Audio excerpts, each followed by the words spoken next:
live back in a bit, meditate, I think I should. No, we ain't friends, got me on What's going on, guys? It's Bryce from Fitz Records, and we're back with another video. In today's video, we're talking about Logic again, we're talking about Vinyl Days again, we're talking about the new track that just came out, Orville, featuring Blu Exile.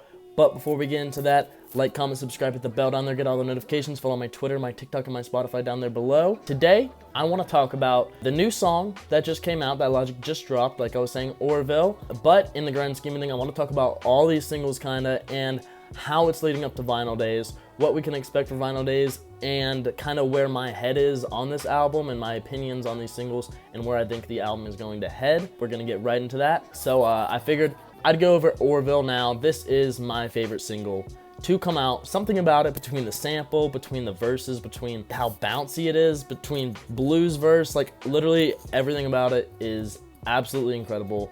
I'm kind of in love with the song personally. I mean, I hope there's more stuff like this on Vinyl Days, which I'm sure there will be, because this is like crazy. So as far as the other singles for Vinyl Days, we have Tetris and Decades, which dropped together. We have Therapy Music featuring Russ, and the title track featuring DJ Premier. And now we have Orville, like I said, featuring Blu Exile. All of these songs I enjoyed to some extent. Now, if I had to rank these songs from my least favorite to my favorite, I would say least favorite, Decades, then we got Tetris, then we probably got Vinyl Days, then we got Therapy Music, and then Orville. I think that's how I'm ranking it right now. I kind of love all of these tracks with maybe the exception of Decades. That one's just alright to me, you know, it's nothing crazy to me. Probably my least favorite, but I still think it's an alright song. It's still decent, I still listen to it. Let me know in the comment section down below what your ranking of the 5 singles for Vinyl Days is. Between these singles and how good they've been, and between the snippets that we have heard and that I've covered on this channel, and how good they've been,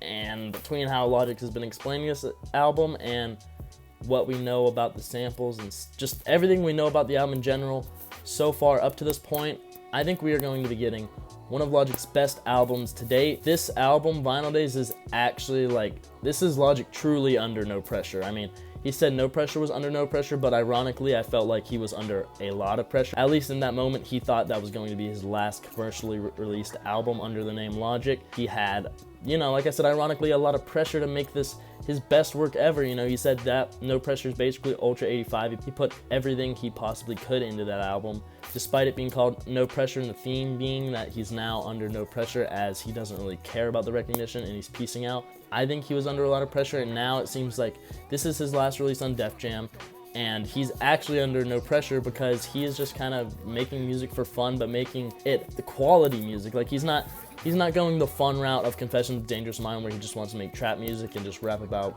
you know, whatever the fuck he wants. You know, he doesn't really care. This is fun as in, okay, I'm gonna rap as good as I can. I'm gonna find these crazy samples. I'm gonna get these crazy features. I'm gonna make this a long ass album and not really have a concept and just rap just for fun. And I think this is the true embodiment of Logic being under no pressure, and I am more than excited to get this album because it's gonna be crazy. And I think kind of Logic fans, before an album comes out, we kind of know what we're getting. The only exception to that maybe being Confessions of a Dangerous Mind, because, you know, it was marketed a little weird and the singles, you know, were pretty good, stuff like that. But I think Logic fans kind of know when they're getting into an album or a project by him what they're getting. I mean, we all knew No Pressure was going to be absolutely insane. No one believed us. No Pressure came out, one of the best albums to drop that year, widely regarded as one of the best hip-hop albums that year, highly critically acclaimed, and we all saw it coming, and I think we can kind of all see that coming with Vinyl Days, so get ready for that. I don't know if the hip-hop community is ready for that. I mean, Joey Badass and The Game are dropping albums on the same day, so we'll see how that goes. We'll see how the sales go. If I had to guess, I feel like Logic would sell the most, especially with how long the album is.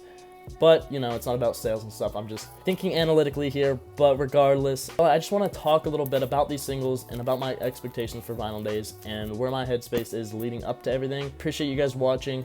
Like I said earlier, leave me some comments down below what you're expecting, your ranking for the 5 singles for Vinyl Days so far, stuff like that. I want to hear what the Rat Pack community has to say. But thank you guys again for everything. You know, the channel's been doing good, so I appreciate the support. I appreciate the love.